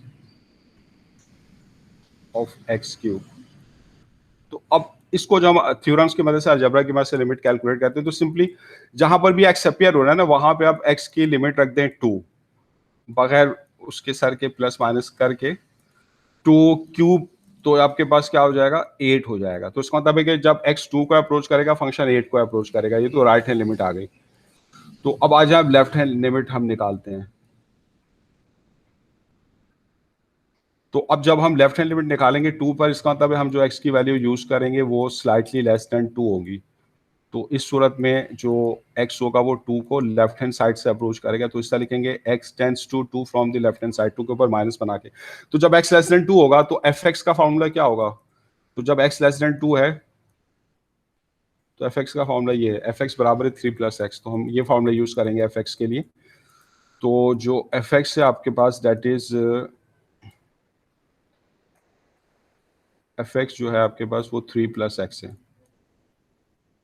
तो अब इस फॉर्मूले से जो है हम लेफ्ट हैंड लिमिट निकालते हैं। अब लेफ्ट हैंड लिमिट अप्लाई करें दोनों तरफ, तो अगर x जो है वो 2 को लेफ्ट हैंड साइड से अप्रोच करता है तो फंक्शन की लिमिट क्या होगी? तो ये जो फंक्शन का फॉर्मूला आपके पास है, इसको पर ये लिमिट अप्लाई कर दें। तो अब ये लिमिट को अभी मैं अप्लाई कर रहा हूँ, फिर उसके बाद मैं इसको इवेल्युएट करूंगा, कैलकुलेट करूंगा by using theorems, by using limit theorems, by using algebra. तो अगर x2 को लेफ्ट हैंड साइड से अप्रोच कर रहा है तो ये जो 3 + x है इसका बिहेवियर क्या होगा? तो अभी इसको ऊपर लिमिट रख दे। तो अब सिंपली जहां पे भी x आपके पास आता है आप उसकी लिमिट पुट कर दें 2। तो ये आपके पास लेफ्ट हैंड लिमिट आ गई 5। तो राइट हैंड लिमिट और left hand limit they are not equal. तो इसका मतलब है 2 के ऊपर फंक्शन की लिमिट मौजूद नहीं है। तो एस जो 2 के ऊपर फंक्शन की राइट हैंड लिमिट है, यानी जब x 2 को राइट हैंड साइड से अप्रोच करता है तो जो फंक्शन की लिमिट है वो आपके पास is not equal to the left hand limit at 2।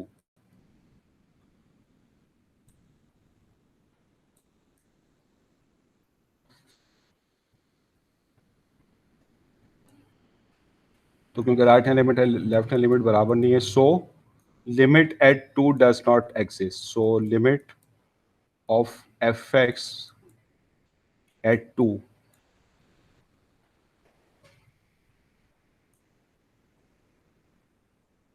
Does not exist, ये एग्जिस्ट नहीं करती, ठीक है ना। तो अगर हम इसका ग्राफ दिखाएं, ग्राफ से भी हम ये बिहेवियर समझ सकते हैं। तो ये जो आपके पास फंक्शन है, ठीक है ना, ये आपके पास जो है 2 है आपके पास ये। तो जब फंक्शन की वैल्यू 2 के बराबर है या 2 से बड़ी है तो इसका फार्मूला आपके पास क्या है? X cube. तो यहाँ से अगर हम फंक्शन की वैल्यू निकालेंगे 2 रख के, अगर 2 रखेंगे 2 का क्यूब 8 होगा। तो जब फंक्शन 2x2 है तो इस पर फंक्शन की जो वैल्यू है आपके पास वो है 8, ये 8 है, ठीक है ना, ये पॉइंट आएगा। और जब greater than 2 है आपके पास तो फिर जो भी वैल्यूज आपके पास आएंगी वो यहाँ से निकालेंगे एक्स क्यूब से। तो एक्स क्यूब का ग्राफ जैसे ये ऐसे हो जाएगा, तो फंक्शन की वैल्यू इस पार्ट से हमें मिलेगी, ठीक है ना। तो जब आप 2 को राइट हैंड साइड से अप्रोच करेंगे तो जाहिर है जो फंक्शन होगा इस पार्ट पर होगा, तो वो किस वैल्यू को अप्रोच करेगा, वो 8 को अप्रोच करेगा। तो इसलिए राइट हैंड साइड पे लिमिट हमारे पास क्या आ रही थी, 8। अच्छा, और फिर जब फंक्शन जब x लेस देन 2 है तो फिर फंक्शन की वैल्यू 3 प्लस एक्स है। तो अगर यहाँ पे हम 2 रखते हैं x की जगह, तो वैल्यू क्या होती है आपके पास, 3 प्लस 2 5 होती। तो ये जो फंक्शन की वैल्यू है ये 5 यहाँ पर है, लेकिन क्योंकि 2 जो है वो इसमें शामिल नहीं है, तो 5 के ऊपर होल होगा और ये आपके पास ये वैल्यू है 5, ठीक है। तो अगर 2 है तो 5 नहीं है, वो 8 है, वो यहाँ पर है फंक्शन की वैल्यू। और बाकी अगर लेस देन 2 है तो फिर जो फंक्शन की वैल्यू वो इस पार्ट पर 3 प्लस एक्स पर। तो ये जो फंक्शन की वैल्यू यानी y is equal to 3 plus x, तो आपको पता है ये एक स्ट्रेट लाइन है, ये स्ट्रेट लाइन की क्वेश्चन है।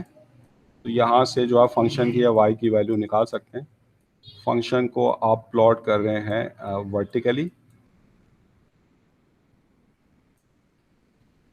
और x को आप प्लॉट कर रहे हैं एक्स एक्सिस पर। तो 3 प्लस एक्स में आप देखें, अगर जो है मैं y को 0 सेट करूंगा तो x की वैल्यू यानी x plus 3 plus x is equal to 0 कब होगा, जब x आपके पास -3 हो। तो -3 यहाँ पर है, तो ये स्ट्रेट लाइन है, ये इस तरीके से इसका ग्राफ बन जाएगा।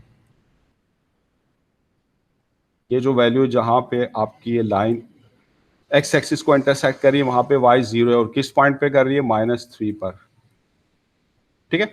तो जब आप 2 को लेफ्ट हैंड साइड से अप्रोच करेंगे तो आपका जो फंक्शन है वो इस पीस के ऊपर है ना, तो वो किसको अप्रोच करेगा, वो 5 को अप्रोच करेगा। तो राइट हैंड लिमिट जब x 2 को अप्रोच कर रहा है तो फंक्शन की राइट हैंड लिमिट 8 है, और जब x 2 को लेफ्ट हैंड साइड से अप्रोच कर रहा है तो फंक्शन की लिमिट 5 है। तो आप देख रहे हैं जो आपके पास जो फंक्शन है उसकी राइट हैंड लिमिट और लेफ्ट हैंड लिमिट डिफरेंट है, तो 2 के ऊपर लिमिट जो है वो एग्जिस्ट नहीं करती, ठीक है। तो ये आपके पास एक एग्जाम्पल हो गई। अब एक और एग्जाम्पल जो है हम लेते हैं, एक और एग्जाम्पल ले लेते हैं हम कि फर्ज करें एक और हम पीस वाइज फंक्शन लेते हैं कि फर्ज करें कि जो आपके पास फंक्शन है वो ये है आपके पास, ये आपके पास है लेट से ये है एक्स स्क्वायर। ये उस वक्त यूज करेंगे जब एक्स जो है वो greater than is equal to 1 हो, या चले इसको greater than is equal to 3 हो, ठीक है। और आपके पास जो है फंक्शन का फॉर्मूला जो है वो 6 प्लस एक्स है, ये जब x greater than equal to 3, और 6 प्लस एक्स उस वक्त होगी जब x लेस देन 3 हो, ठीक है ना। तो अब हमने जो है इस फंक्शन की लिमिट निकालनी है 3 पर, limit of F x find out करनी है जब x जो है वो 3 को अप्रोच करे, जब x जो है वो अप्रोच करे 3 को, तो फंक्शन की लिमिट क्या होगी, ठीक है। तो अब हम इसको जो है किस तरह निकालेंगे, हम लेफ्ट हैंड हम राइट हैंड लिमिट निकालेंगे 3 पर, लेफ्ट हैंड लिमिट निकालेंगे 3 पर। अगर राइट हैंड लिमिट और लेफ्ट हैंड लिमिट इक्वल होंगी तो फिर लिमिट जो है वो बराबर होगी। तो अगर हम राइट हैंड लिमिट निकालें 3 के ऊपर, तो जो राइट हैंड लिमिट है आपके पास 3 के ऊपर, ठीक है। तो जब हम राइट हैंड लिमिट निकालेंगे 3 पर, इसका मतलब है जो हम x को अप्रोच करेंगे 3 के राइट से, तो x की values will be slightly greater then 3। तो इसको हम इस तरह लिखेंगे, हम x को अप्रोच कर रहे हैं राइट से, तो जब x इज ग्रेटर देन 3 है तो इस पार्ट में आपने, तो फंक्शन का फार्मूला ये होगा, ठीक है ना। फंक्शन का फार्मूला ये होगा जब आप x इज ग्रेटर देन 3 है। तो यहाँ से हम निकालते हैं फंक्शन की लिमिट, अगर fx जो है आपके पास वो फिर fx जो होगा, अगर x ग्रेटर देन 3 है तो fx आपके पास होगा एक्स स्क्वायर। और जब आप यहाँ से लिमिट निकालेंगे कि जब x अप्रोच करता है 3 को राइट हैंड साइड से, ये जो फंक्शन है इसकी लिमिट क्या होगी, ठीक है। तो सिंपली इसके अंदर पुट कर देंगे आप और थ्योरम की मदद से इसको कैलकुलेट कर लेंगे आप। तो ये लिमिट ऑफ एक्स स्क्वायर जब x अप्रोच कर रहा है 3 को राइट से। तो अब इसको जो है आप निकाल लीजिए अलजेब्रा की मदद से। तो सिंपली जहाँ पे x अपीयर हो रहा है हम उसकी लिमिट पुट कर देंगे। जब x अप्रोच कर रहा है 3 को राइट से तो फंक्शन की जो लिमिट है आपके पास, तो ये आपके पास है 3 स्क्वायर दैट इज 9। तो फंक्शन की राइट हैंड लिमिट हमें 9 मिल गई। अब आ जाए, अब लेफ्ट हैंड लिमिट निकालते हैं। ठीक है, फंक्शन की लेफ्ट हैंड लिमिट, तो लेफ्ट हैंड लिमिट में जब x3 को लेफ्ट हैंड साइड से अप्रोच करेगा तो इसका मतलब जो वैल्यूज होंगी स्लाइटली लेस देन 3 होंगी। तो इसको इस तरह लिखेंगे 3 के ऊपर माइनस लगा के। तो जब x इज लेस देन 3 तो फंक्शन का फार्मूला क्या बनेगा, ये बनेगा। ये इस कंडीशन को पूरा कर रहा है तो उसके लिए fx जो है वो 6 प्लस x है। तो fx जो है आपके पास वो आपके पास आ रहा है 6 प्लस x। तो यहाँ से जो है हम फंक्शन की लेफ्ट हैंड लिमिट निकालते हैं। तो जब हम लेफ्ट हैंड लिमिट निकालेंगे तो x 3 को अप्रोच कर रहा है लेफ्ट से, तो ये अब ये लिमिट अप्लाई कर रहे हैं हम।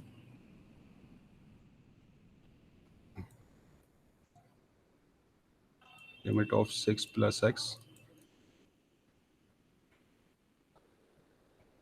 जब x अप्रोच कर रहा है 3 को लेफ्ट से, तो ये लिमिट पुट कर दें जहाँ पे x अपीयर हो रहा है। तो ये 6 प्लस 3, तो ये लेफ्ट हैंड लिमिट आ गई 9। तो हम देख रहे हैं right hand limit and left hand limit they are equal. तो इसका मतलब है कि 3 के ऊपर लिमिट मौजूद है और वो उस कॉमन वैल्यू के बराबर है जो राइट हैंड और लेफ्ट हैंड लिमिट की, यानी वो 9 के बराबर है। तो हम देख रहे हैं कि s 3 के ऊपर जो राइट हैंड लिमिट है फंक्शन की, 3 के ऊपर राइट हैंड लिमिट भी 9 है और लेफ्ट हैंड लिमिट भी 9 है।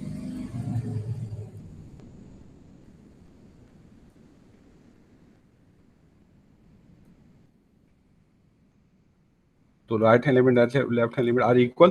तो इसका मतलब है कि so limit of F x at 3 exist, f की 3 के ऊपर जो लिमिट है वो एग्जिस्ट करती है and that is equal to 9।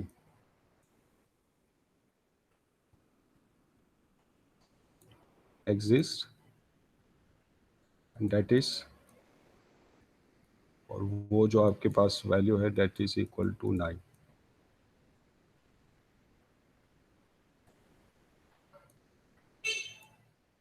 तो 3 के ऊपर फंक्शन की जो लिमिट है आपके पास वो 9 है। ठीक है ना। तो ये तरीकेकार होगा लिमिट मालूम करने का। ठीक है, तो अगर आप इसको ग्राफ से अगर आप दिखाएं तो मैं इसको ग्राफ से दिखाता हूँ कि ये आपके पास 3 है। तो जब फंक्शन x की वैल्यू जब 3 है तो एफ एक्स जो है वो एक्स स्क्वायर के बराबर है और ग्रेटर देन 3 के लिए भी एक्स स्क्वायर के बराबर है। तो अगर 3 है तो एक्स स्क्वायर से वैल्यू आपके पास क्या आएगी, 9। ये वैल्यू आपके पास आ जाएगी दैट इज इक्वल टू 9। ये पार्ट आएगा। ठीक है, इसको शेड कर दिया। और अगर ग्रेटर देन 3 है तो फंक्शन एक्स स्क्वायर के बराबर है, तो ये इसका ग्राफ बन जाएगा। और अगर x लेस देन 3 है आपके पास तो फिर जो फंक्शन है उसकी वैल्यू, उसका फॉर्मूला 6 प्लस एक्स है। तो ये जो 6 प्लस एक्स है आपके पास एक स्ट्रेट लाइन है। तो इसमें अगर मैं x की वैल्यू 3 रखता, 6 प्लस 3 9, तो यही वैल्यू आती। और फिर ये जो स्ट्रेट लाइन होगी लेस देन 3 के लिए, अब ये x एक्सिस को कहाँ पे इंटरसेक्ट करेगी, तो अगर आप इसमें y 0 पुट करके x निकाल लेंगे तो x आपको मिल जाएगा -6। तो ये लाइन इस तरह प्लॉट हो जाएगी, ये ऐसे। ये जो पॉइंट है ना ये -6 है जहाँ पे ये लाइन x एक्सिस को इंटरसेक्ट करी, यहाँ पे y 0 है। ठीक है ना। तो अब हम देखिए, जब हम ये जो 3 है, x जब 3 को राइट से अप्रोच कर रहा होगा तो फंक्शन जो होगा इस पार्ट पर होगा वो 9 को अप्रोच करेगा। तो राइट हैंड लिमिट जो है वो 9 है। और जब x 3 को लेफ्ट हैंड साइड से अप्रोच करेगा तो फंक्शन इस पीस पर होगा। तो जब x 3 की तरफ आएगा फंक्शन एरो से इस वैल्यू की तरफ आएगा। तो जो लेफ्ट हैंड लिमिट है वो भी 9 है, तो यहाँ पे राइट हैंड लिमिट और लेफ्ट हैंड लिमिट बराबर है, ठीक है ना, तो इसलिए लिमिट एग्जिस्ट करती है। तो आप इसमें देख सकते हैं कि इसकी ज्योमेट्री, इसकी जो आपने शक्ल बनाई है, इसको कंपेयर करें यहाँ पे शक्ल से जहाँ पे लिमिट एग्जिस्ट नहीं करती थी, तो क्या फर्क है इसमें, ये दोनों जो पीसेज हैं वो एक दूसरे से अलग अलग हैं, सेपरेट है, जुड़े हुए नहीं है, जबकि यहाँ पे ये जो दोनों पीसेज थे इस फंक्शन के x³ और 3+x वो 2 के ऊपर जुड़े हुए नहीं है, तो इसलिए right hand limit left hand limit different है। जबकि यहाँ पे 3 के ऊपर ये जो दोनों पीसेज है इस फंक्शन की, ये जो फंक्शन आपको ये जो दिया हुआ है 3 के ऊपर ये जो दोनों पीसेज हैं ये जुड़े हुए हैं, तो इसलिए राइट हैंड लिमिट और लेफ्ट हैंड लिमिट बराबर है, ठीक है ना। तो ये है आपके पास तरीका कि कोई भी आपके पास अगर फंक्शन है, पीस वाइज फंक्शन गिवन है और आपने किसी पॉइंट के ऊपर उसकी लिमिट मालूम करनी है, तो क्या तरीकेकार है, आप उस पॉइंट के ऊपर जो है लेफ्ट राइट हैंड लिमिट निकालें, लेफ्ट हैंड लिमिट निकालें और फिर चेक करें क्या राइट हैंड लिमिट और लेफ्ट हैंड लिमिट इक्वल है। अगर राइट हैंड लिमिट और लेफ्ट हैंड लिमिट इक्वल है तो फिर उस पॉइंट पे लिमिट एग्जिस्ट करती है, अदरवाइज लिमिट एग्जिस्ट नहीं करती, ठीक है।